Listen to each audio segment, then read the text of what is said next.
Exercise 1. Hello, Children's Engineering Workshops. Oh, hello. I wanted some information about the workshops in the school holidays. Sure. I have two daughters who are interested. The younger one's Lydia. She's 4.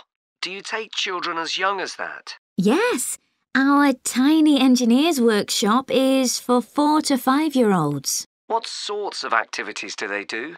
All sorts. For example, they work together to design a special cover that goes round an egg, so that when it's inside, they can drop it from a height and it doesn't break. Well, sometimes it does break, but that's part of the fun. Right. And Lydia loves building things. Is there any opportunity for her to do that? Well, they have a competition to see who can make the highest tower. You'd be amazed how high they can go. Right. But they're learning all the time as well as having fun. For example, one thing they do is to design and build a car that's attached to a balloon, and the force of the air in that actually powers the car and makes it move along. They go really fast too. OK, well, all this sounds perfect. Now, Carly, that's my older daughter, has just had her 7th birthday. So presumably she'd be in a different group. Yes, she'd be in the junior engineers. That's for children from 6 to 8. And do they do the same sorts of activities? Some are the same, but a bit more advanced. So they work out how to build model vehicles, things like cars and trucks, but also how to construct animals using the same sorts of material and technique. And then they learn how they can program them and make them move. So they learn a bit of coding? They do. They pick it up really quickly. We're there to help if they need it, but they learn from one another too. Right. And do they have competitions too? Yes. With the junior engineers, it's to use recycled materials like card and wood to build a bridge. And the longest one gets a prize. That sounds fun. I wouldn't mind doing that myself. Then they have something a bit different, which is to think up an idea for a 5-minute movie and then film it, using special animation software. You'd be amazed what they come up with. And of course, that's something they can put on their phone and take home to show all their friends. Exactly. And then they also build a robot in the shape of a human, and they decorate it and program it so that it can move its arms and legs. Perfect. So is it the same price as the tiny engineers? It's just a bit more.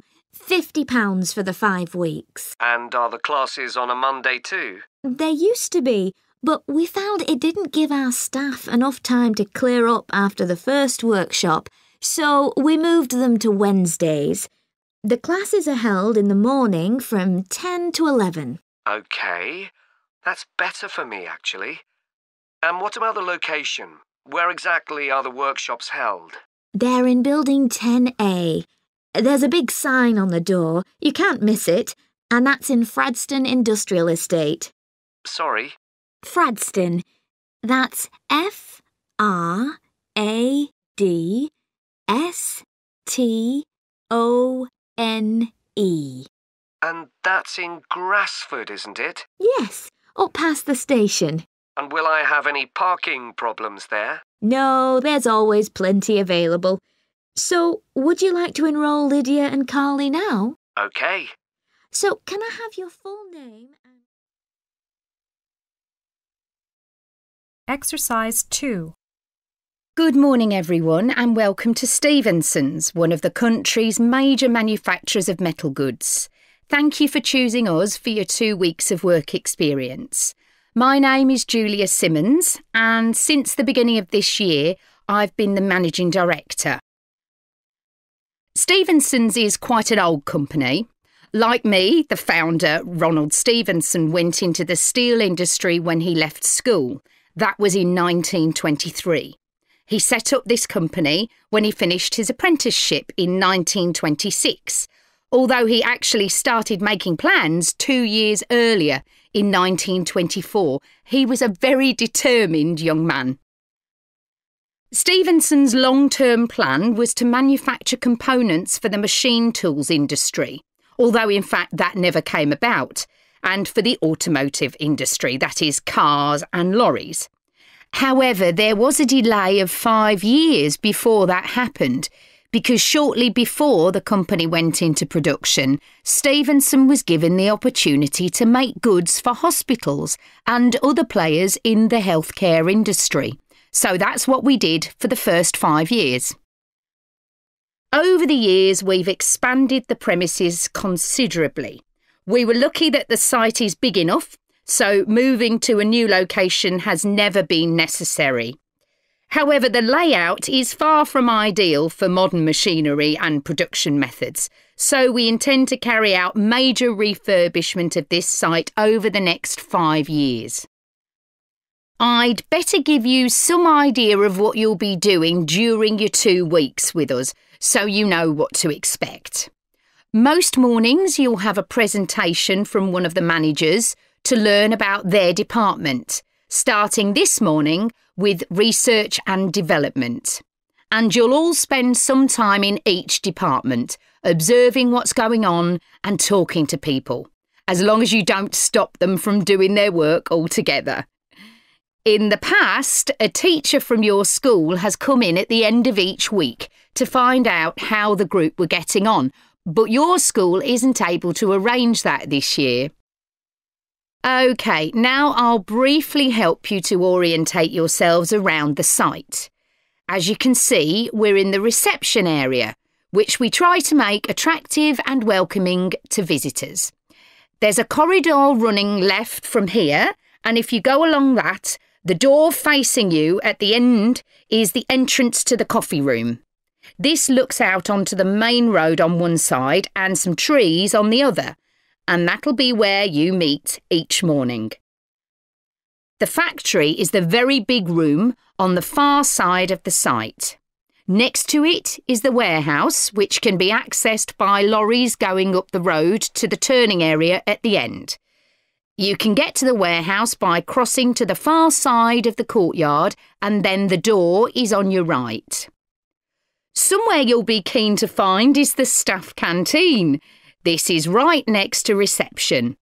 I can confidently say that the food's very good, but the view isn't. The windows on one side look onto a corridor and courtyard, which aren't very attractive at all, and on the other onto the access road, which isn't much better.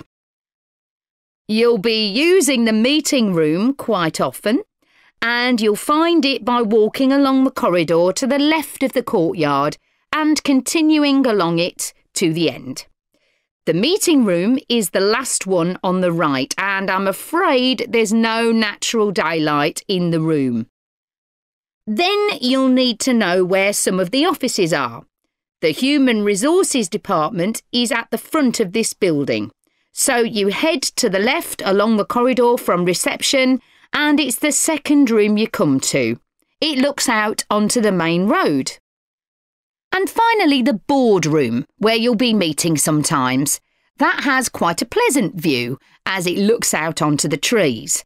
Go along the corridor past the courtyard, right to the end. The boardroom is on the left, next to the factory. OK, now, are there any questions before we move? Exercise 3. How are you getting on with your art project, Tom? OK.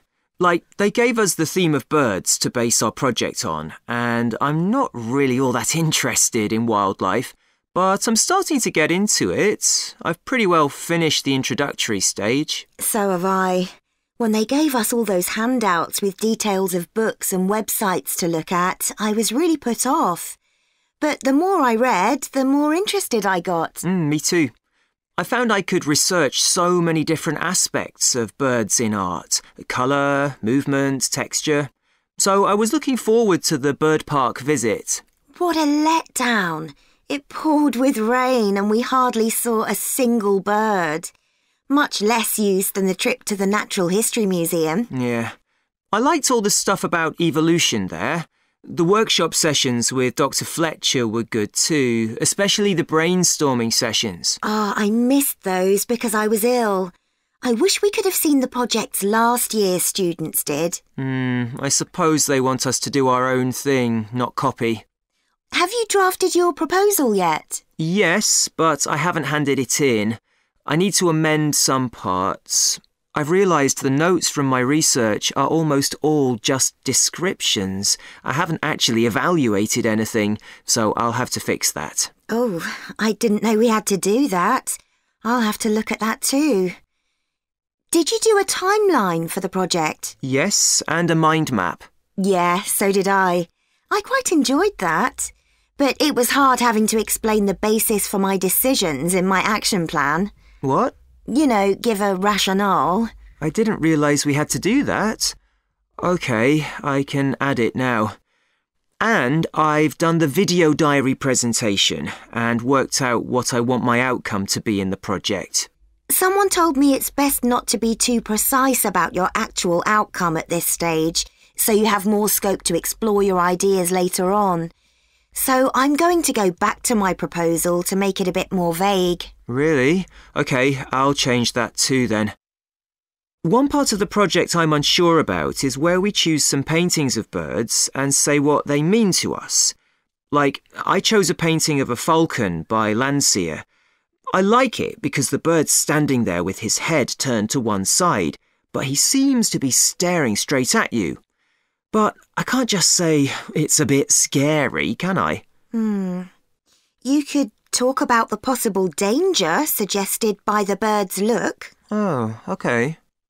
There's a picture of a fish hawk by Audubon I like. It's swooping over the water with a fish in its talons and with great black wings which take up most of the picture. So you could discuss it in relation to predators and food chains?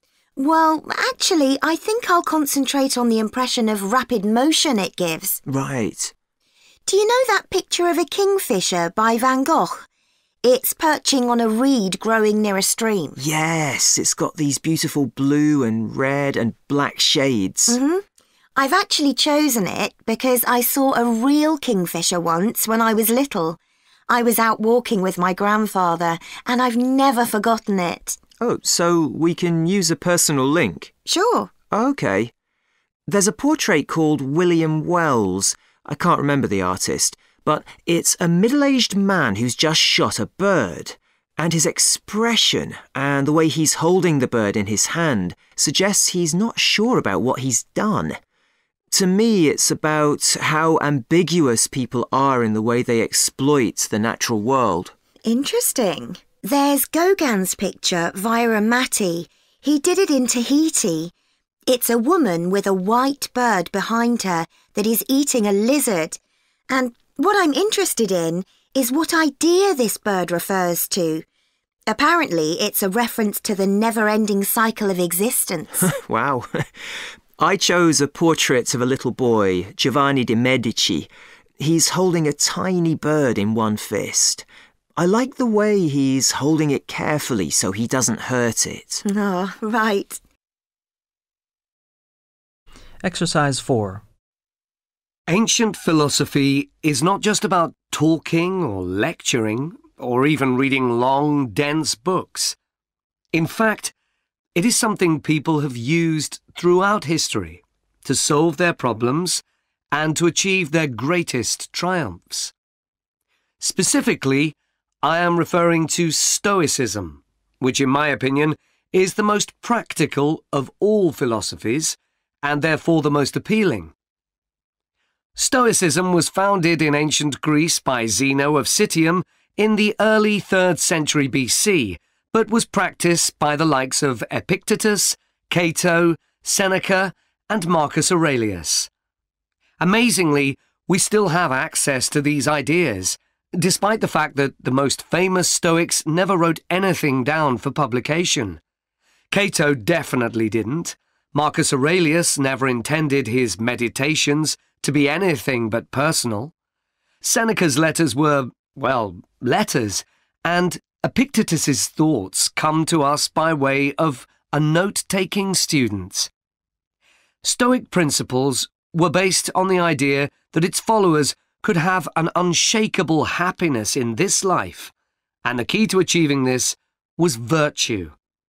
The road to virtue, in turn, lay in understanding that destructive emotions like anger and jealousy are under our conscious control. They don't have to control us, because we can learn to control them.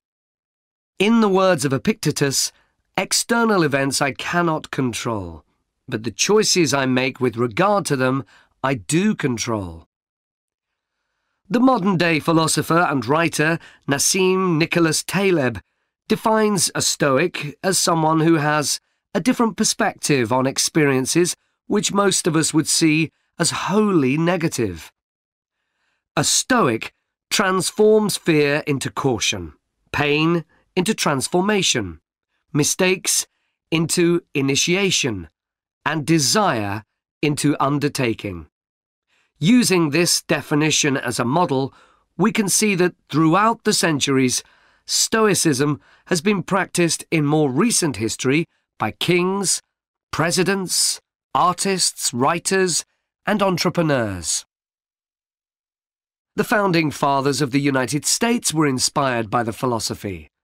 George Washington was introduced to Stoicism by his neighbours at age 17, and later put on a play based on the life of Cato to inspire his men. Thomas Jefferson kept a copy of Seneca beside his bed. Writers and artists have also been inspired by the Stoics. Eugene Delacroix, the renowned French Romantic artist, known best for his painting Liberty Leading the People, was an ardent Stoic, referring to it as his consoling religion. The economist Adam Smith's theories on capitalism were significantly influenced by the Stoicism that he studied as a schoolboy, under a teacher who had translated Marcus Aurelius's works. Today's political leaders are no different, with many finding their inspiration from the ancient texts. Former US President Bill Clinton rereads Marcus Aurelius every single year, and many have compared former President Obama's calm leadership style to that of Cato. Wen Jiabao, the former Prime Minister of China, claims that Meditations is one of 2 books he travels with, and that he has read it more than 100 times over the course of his life. Stoicism had a profound influence on Albert Ellis, who invented cognitive behaviour therapy, which is used to help people manage their problems by changing the way that they think and behave. It's most commonly used to treat depression.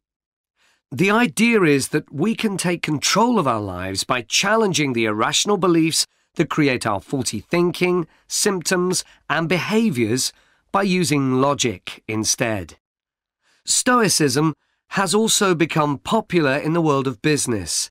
Stoic principles can build the resilience and state of mind required to overcome setbacks, because Stoics teach turning obstacles into opportunity, a lesson every business entrepreneur needs to learn. I would argue that studying Stoicism is as relevant today as it was 2,000 years ago, thanks to its brilliant insights into how to lead a good life. At the very root of the thinking, there is a very simple way of living. Control what you can and accept what you can't. This is not as easy as it sounds and will require considerable practice. It can take a lifetime to master. The Stoics also believed the most important foundation for a good and happy life is not money, fame, power, or pleasure, but having a disciplined and principled character, something which seems to resonate with many people today. Exercise 5. Hello, Picture Rep. Can I help you? Oh, hi. I saw your advertisement about copying pictures to disk, and I'd like a bit more information about what you do. Sure. What would you like to know? Well, I've got a box full of old family photos that's been up in the attic for years. Some of them must be 50 or 60 years old, and I'd like to get them converted to digital format. Sure, we can do that for you. Right. And what about size? The photos are all sorts of sizes. Are there any restrictions? Well, the maximum size of photo we can do with our normal service is 30 centimetres, and each picture must be at least 4 centimetres. That's the minimum we can cope with. Well, that should be fine. And some of them are in a frame. Should I take them out before I send them? Yes, please. We can't copy them otherwise. And also the photos must all be separate. They mustn't be stuck into an album. OK, that's not a problem. So, can you give me an idea of how much this will cost? I've got about 360 photos, I think. We charge £195 for 300 to 400 photos for the basic service. OK, and does that include the disc? Yes, one disc, but you can get extra ones for £5 each. That's good. So, do I need to pay when I send you the photos? No, we won't need anything until we've actually copied the pictures. Then we'll let you know how much it is, and once we've received the payments, we'll send the parcel off to you. Right. Is there anything else you'd like to ask about our services? Yes, I've roughly sorted out the photos into groups, according to what they're about. So, can you keep them in those groups when you copy them? Sure, we'll save each group in a different folder on the disk, and if you like, you can suggest a name for each folder. So, I could have one called Grandparents, for instance. Exactly. And do you do anything besides scan the photos? Like, can you make any improvements? Yes, in the standard service, each photo is checked and we can sometimes touch up the colour a bit or improve the contrast. That can make a big difference. OK, and some of the photos are actually quite fragile. They won't get damaged in the process, will they? No, if any look particularly fragile, we'd do them by hand. We do realise how precious these old photos can be. Sure. And another thing is we can make changes to a photo if you want. So if you want to remove an object from a photo or maybe alter the background, we can do that. Really? I might be interested in that. I'll have a look through the photos and see. Oh, and talking of fixing photos, I've got a few that aren't properly in focus. Can you do anything to make that better? No, I'm afraid that's one thing we can't do. OK. Any other information I can give you? How long will it all take? We aim to get the copying done in 10 days. Fine. Right, well, I'll get the photos packed up in a box and post them off to you. Right. If you've got a strong cardboard box, that's best. We've found that plastic ones sometimes break in the post. OK. Right, thanks for your help. Bye. Bye. Exercise 6.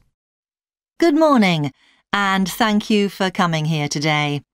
I'd like to bring you up to date with changes in the school that will affect your children. As you know, the school buildings date from various times, some from the 1970s, some from the last 5 years, and of course, Dartfield House is over a century old. It was commissioned by a businessman, Neville Richards, and intended as his family home, but he died before it was completed. His heir chose to sell it to the local council, who turned it into offices. A later plan to convert it into a tourist information centre didn't come about through lack of money, and instead it formed the nucleus of this school when it opened 40 years ago. The school has grown as the local population has increased, and I can now give you some news about the lower school site, which is separated from the main site by a road. Planning permission has been granted for development of both sites. The lower school will move to new buildings that will be constructed on the main site. Developers will construct houses on the existing lower school site. Work on the new school buildings should start within the next few months. A more imminent change concerns the catering facilities and the canteen. The canteen is always very busy throughout the lunch period. In fact, it's often full to capacity because a lot of our pupils like the food that's on offer there. But there's only one serving point, so most pupils have to wait a considerable time to be served. This is obviously unsatisfactory, as they may have hardly finished their lunch before afternoon lessons start. So, we've had a new food hall built, and this will come into use next week. It'll have several serving areas, and I'll give you more details about those in a minute.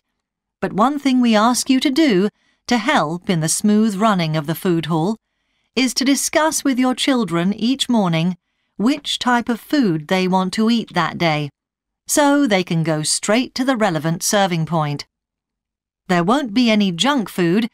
Everything on offer will be healthy, and there's no change to the current system of paying for lunches by topping up your child's electronic payment card online. You may be wondering what will happen to the old canteen.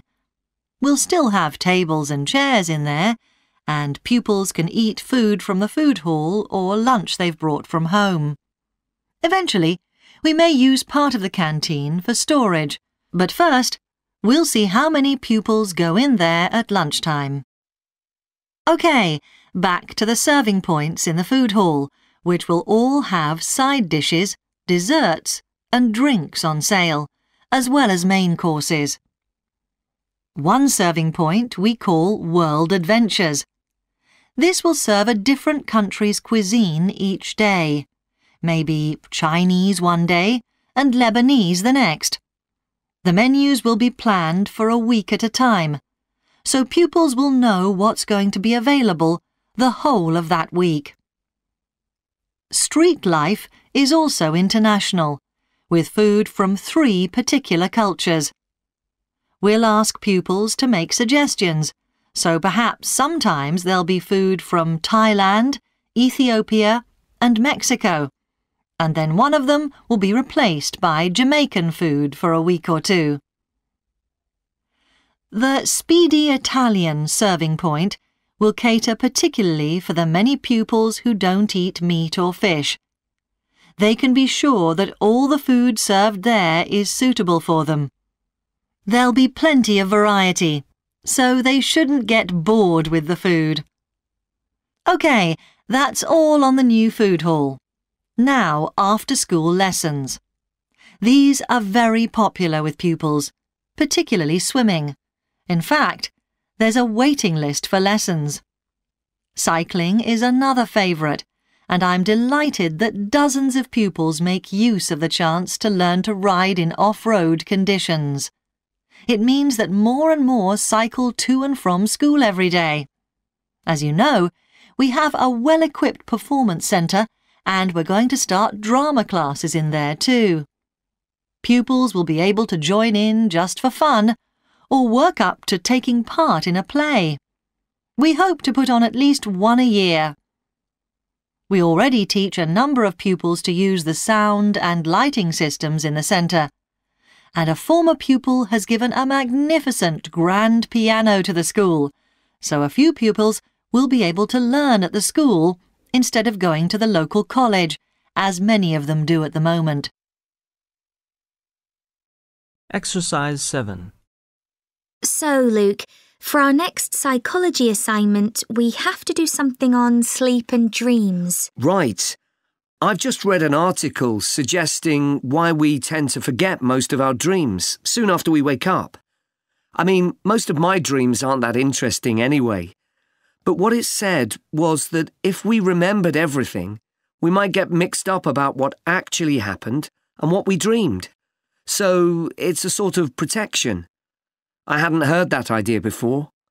I'd always assumed that it was just that we didn't have room in our memories for all that stuff. Me too. What do you think about the idea that our dreams may predict the future? It's a belief that you get all over the world. Yeah, lots of people have a story of it happening to them. But the explanation I've read is that for each dream that comes true, we have thousands that don't, but we don't notice those. We don't even remember them. We just remember the ones where something in the real world, like a view or an action, happens to trigger a dream memory. Right. So it's just a coincidence, really. Something else I read about is what they call segmented sleeping. That's a theory that hundreds of years ago, people used to get up in the middle of the night and have a chat or something to eat, then go back to bed. So I tried it myself. Why? Well, it's meant to make you more creative. I don't know why, but I gave it up after a week. It just didn't fit in with my lifestyle. But most preschool children have a short sleep in the day, don't they? There was an experiment some students did here last term to see at what age kids should stop having naps, but they didn't really find an answer. They spent a lot of time working out the most appropriate methodology, but the results didn't seem to show any obvious patterns. Right. Anyway, let's think about our assignment.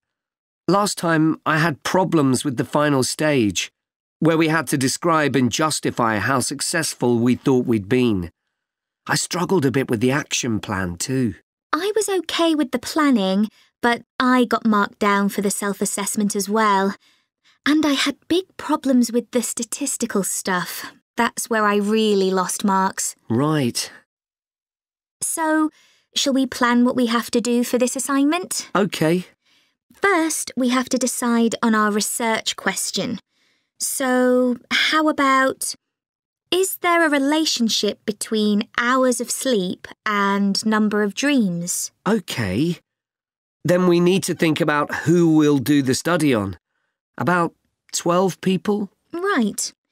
And shall we use other psychology students? Let's use people from a different department. What about history? Yes, they might have interesting dreams. Or literature students. I don't really know any. OK, forget that idea.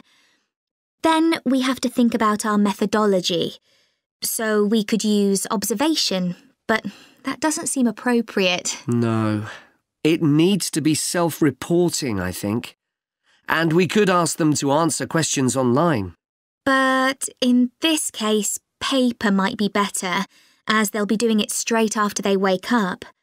In fact, while they're still half asleep. Right. And we'll have to check the ethical guidelines for this sort of research. Because our experiment involves humans, so there are special regulations. Yes. I had a look at those for another assignment I did. There's a whole section on risk assessment and another section on making sure they aren't put under any unnecessary stress. Let's hope they don't have any bad dreams. Yeah. Then, when we've collected all our data, we have to analyse it and calculate the correlation between our two variables. That's time sleeping and number of dreams. And then present our results visually in a graph. Right, and the final thing is to think about our research and evaluate it. So that seems quite straightforward. Yeah. So now let's get started. Exercise 8. Dancing is something that humans do when they want to have a good time. It's a universal response to music found in all cultures. But what's only been discovered recently is that dancing not only makes us feel good, it's also extremely good for our health. Dancing, like other forms of exercise, releases hormones, such as dopamine, which make us feel relaxed and happy. And it also reduces feelings of stress or anxiety. Dancing is also a sociable activity, which is another reason it makes us feel good. One study compared people's enjoyment of dancing at home in front of a video with dancing in a group in a studio. The people dancing in a group reported feeling happier, whereas those dancing alone did not. In another experiment, university researchers at York and Sheffield took a group of students and sent each of them into a lab where music was played for 5 minutes. Each had to choose from 3 options: to sit and listen quietly to the music, to cycle on an exercise bike while they listened, or to get up and dance. All were given cognitive tasks to perform before and after. The result showed that those who chose to dance showed much more creativity when doing problem-solving tasks. Dr. Lovett at the University of Hertfordshire believes dance could be a very useful way to help people suffering from mental health problems. He thinks dance should be prescribed as therapy to help people overcome issues such as depression. It's well established that dance is a good way of encouraging adolescent girls to take exercise, but what about older people? Studies have shown that there are enormous benefits for people in their 60s and beyond. One of the great things about dance is that there are no barriers to participation. Anyone can have a go, even those whose standard of fitness is quite low. Dance can be especially beneficial for older adults who can't run or do more intense workouts, or for those who don't want to. One 2015 study found that even a gentle dance workout helps to promote a healthy heart. And there's plenty of evidence which suggests that dancing lowers the risk of falls, which could result in a broken hip, for example, by helping people to improve their balance. There are some less obvious benefits of dance for older people too. One thing I hadn't realised before researching this topic was that dance isn't just a physical challenge.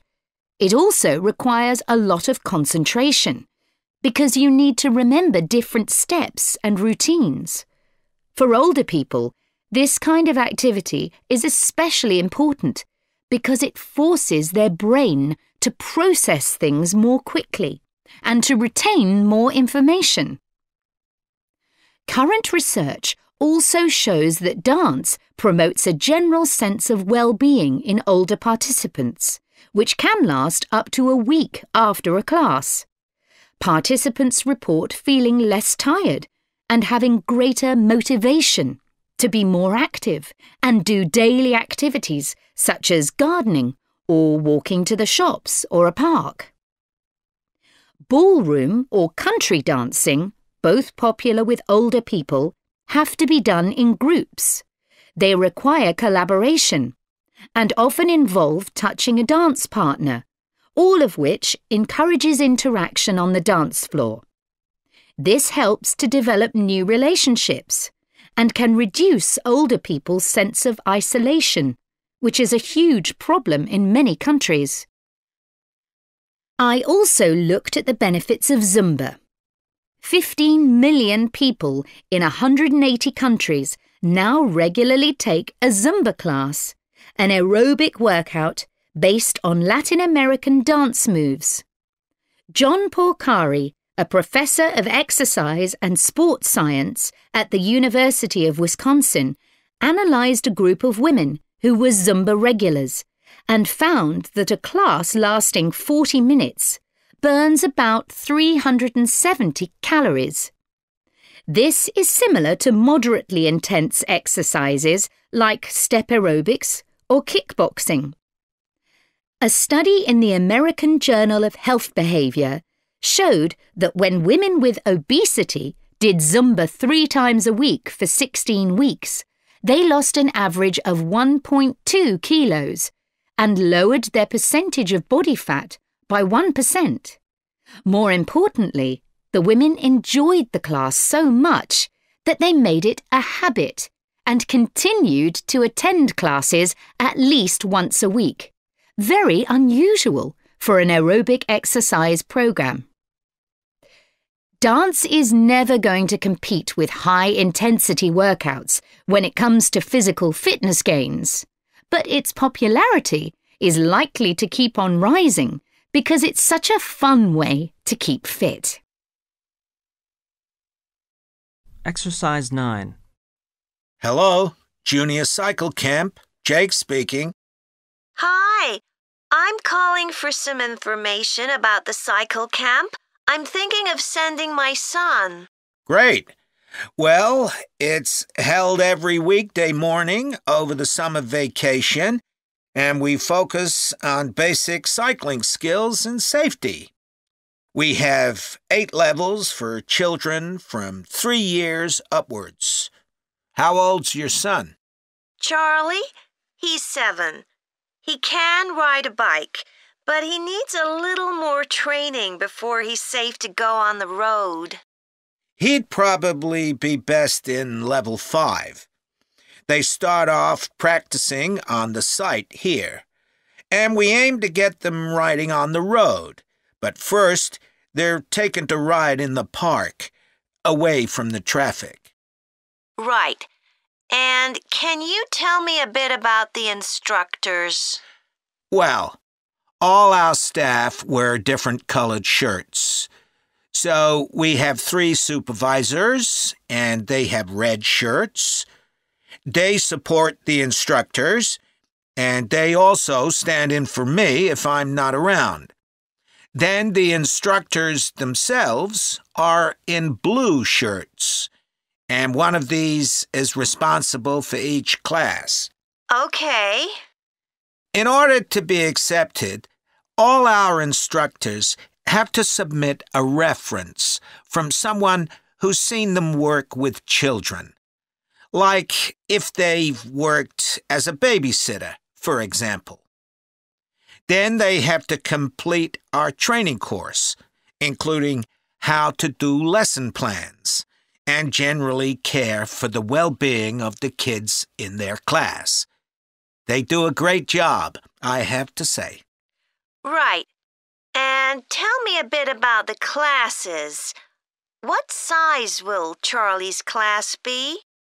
We have a limit of 8 children in each class, so their instructor really gets to know them well. They're out riding most of the time, but they have quiet times too, where their instructor might tell them a story that's got something to do with cycling, or get them to play a game together. It's a lot of fun. It must be. Now, what happens if there's rain? Do the classes still run? Oh, yes. We don't let that put us off. We just put on our waterproofs and keep cycling. And is there anything special Charlie should bring along with him? Well, maybe some spare clothes, especially if the weather's not so good. And a snack for break time? How about a drink? No, we'll provide that. And make sure he has shoes, not sandals. Sure. And just at present, Charlie has to take medication every few hours, so I'll make sure he has that. Absolutely. Just give us details of when he has to take it, and we'll make sure he does. Thanks. Now, there are a few things you should know about day 1 of the camp. The classes normally start at 9:30 every morning, but on day 1, you should aim to get Charlie here by 9:20. The finishing time will be 12:30 as usual.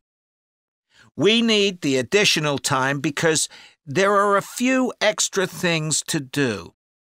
The most important is that we have a very careful check to make sure that every child's helmet fits properly. If it doesn't fit, we'll try to adjust it, or we'll find him another one. But he must wear it all the time he's on the bike. Of course. Then, after that, All the instructors will be waiting to meet their classes, and they'll meet up in the tent.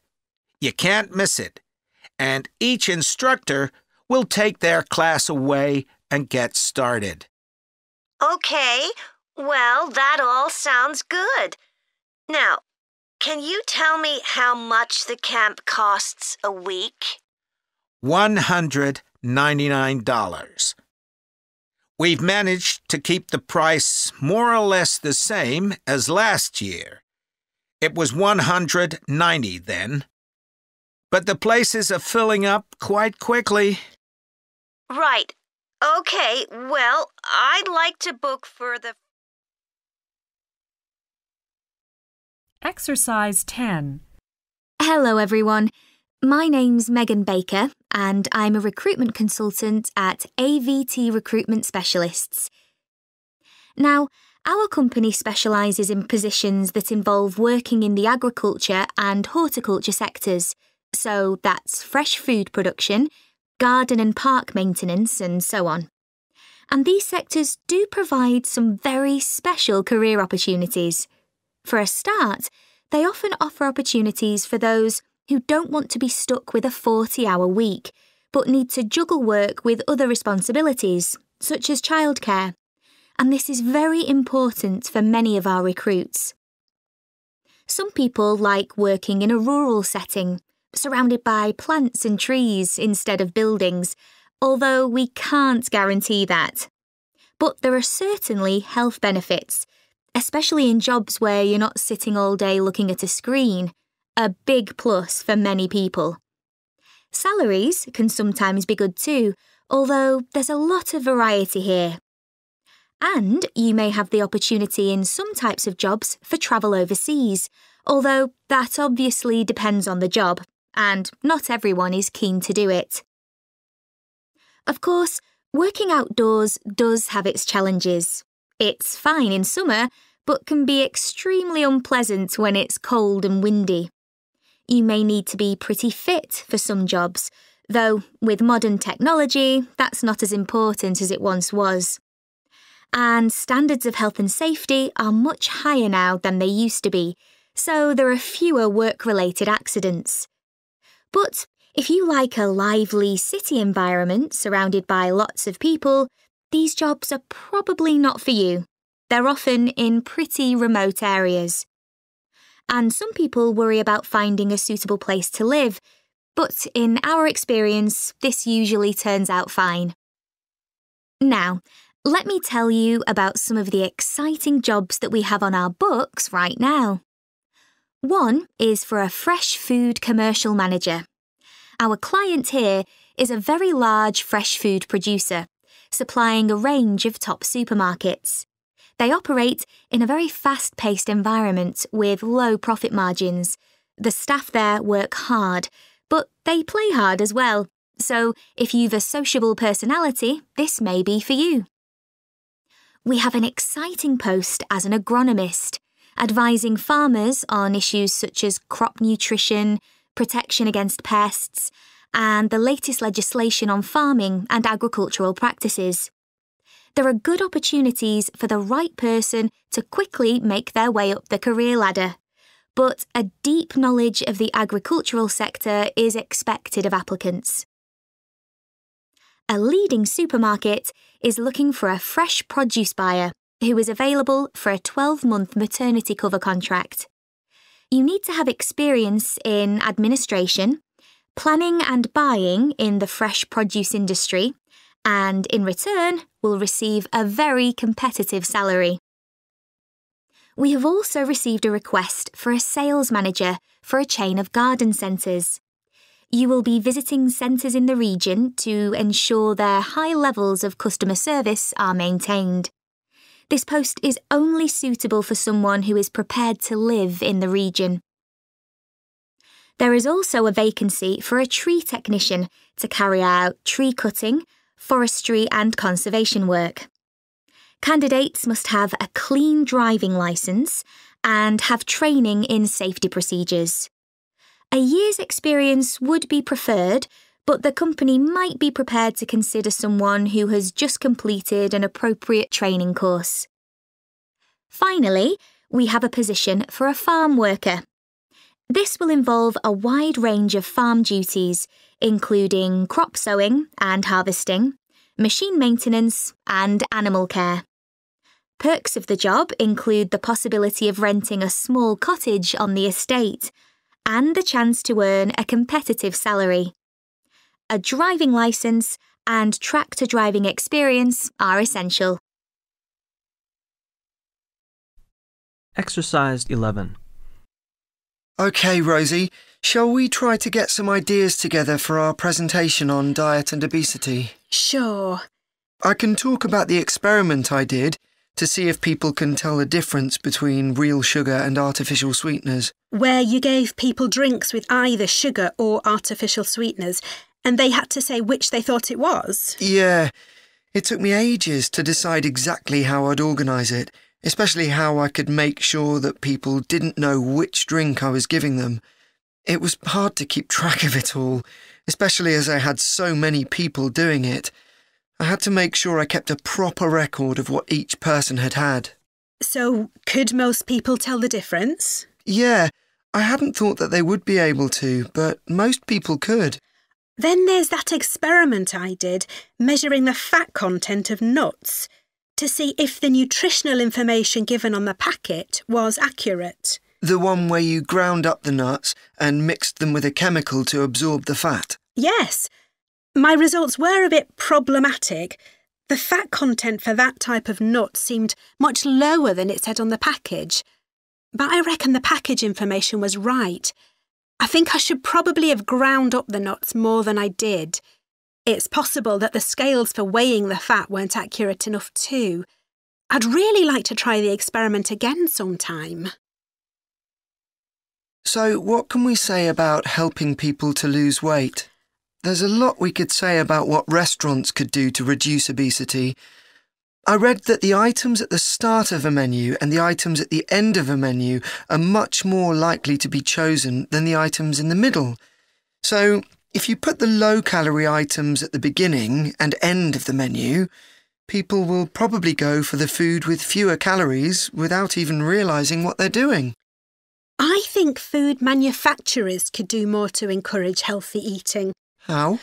Well, when manufacturers put calorie counts of a food on the label, they're sometimes really confusing, and I suspect they do it on purpose, because food that's high in calories tastes better, and so they'll sell more. Yeah, so if you look at the amount of calories in a pizza, they'll give you the calories per quarter pizza, and you think, oh, that's not too bad. But who's going to eat a quarter pizza? Exactly. I suppose another approach to this problem is to get people to exercise more. Right. In England, the current guidelines offer at least 30 minutes of brisk walking 5 days a week. Now, when you ask them, about 40% of men and 30% of women say they do this. But when you objectively measure the amount of walking they do with motion sensors, you find that only 6% of men and 4% of women do the recommended amount of exercise. So you can see why obesity is growing. So how can people be encouraged to take more exercise? Well, for example, think of the location of stairs in a train station. If people reach the stairs before they reach the escalator when they're leaving the station, they're more likely to take the stairs. And if you increase the width of the stairs, you'll get more people using them at the same time. It's an unconscious process and influenced by minor modifications in their environment. Right. And it might not be a big change, but if it happens every day, it all adds up. Yes, but actually, I'm not sure if we should be talking about exercise in our presentation. Well, we've done quite a bit of reading about it. I know, but it's going to mean we have a very wide focus, and our tutor did say that we need to focus on causes and solutions in terms of nutrition. Oh, I suppose so. And we've got plenty of information about that. OK, well, that will be simpler. So, what shall we do now? We've still got half an hour before our next lecture. let's think about what we're going to include and what will go where. Then we can decide what slides we need. OK, fine. Exercise 12. Good morning, everyone. So today we're going to look at an important creative activity, and that's hand knitting. Ancient knitted garments have been found in many different countries, showing that knitting is a global activity with a long history.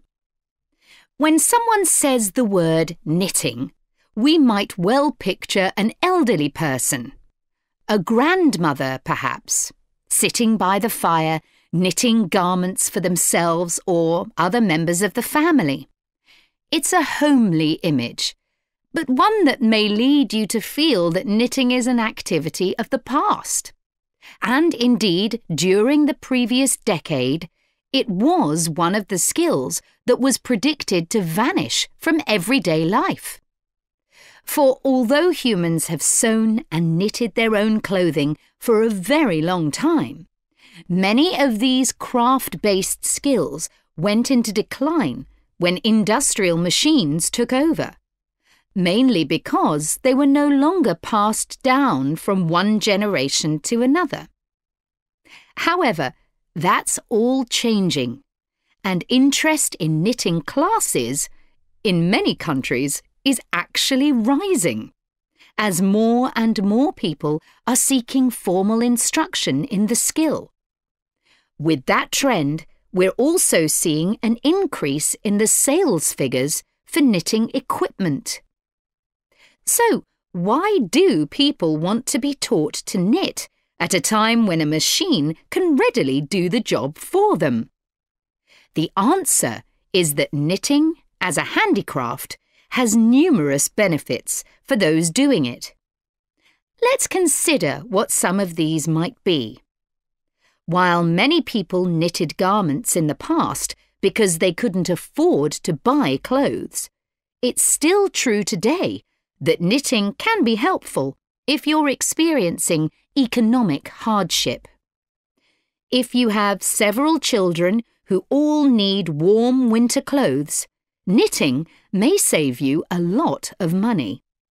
And the results of knitting your own clothes can be very rewarding, even though the skills you need to get going are really quite basic, and the financial outlay is minimal. But the more significant benefits in today's world are to do with well-being. In a world where it's estimated that we spend up to 9 hours a day online, doing something with our hands that is craft-based makes us feel good. It releases us from the stress of a technological, fast-paced life. Now, let's look back a bit to early knitting activities. In fact, no one really knows when knitting first began. But archaeological remains have disclosed plenty of information for us to think about. One of the interesting things about knitting is that the earliest pieces of clothing that have been found suggest that most of the items produced were round rather than flat. Discoveries from the 3rd and 4th centuries in Egypt show that things like socks and gloves that were needed to keep hands and feet warm were knitted in one piece using 4 or 5 needles.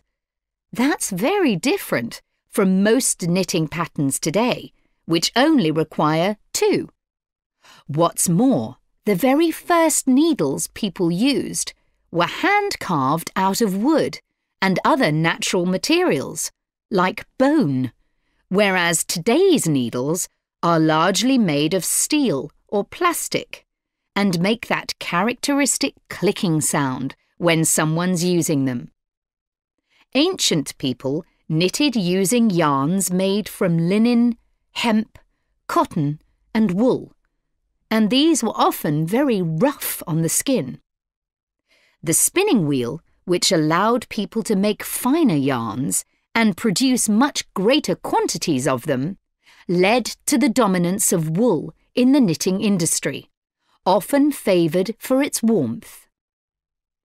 Another interesting fact about knitting is that because it was practised in so many parts of the world, for so many purposes, regional differences in style developed. This visual identity has allowed researchers to match bits of knitted clothing that have been unearthed over time to the region from which the wearer came, or the job that he or she did. As I've mentioned, knitting offered people from poor communities a way of making extra money while doing other tasks. For many centuries, it seems, men, women and children took every opportunity to knit, for example, while watching over sheep, walking to market, or riding in boats. So let's move on to take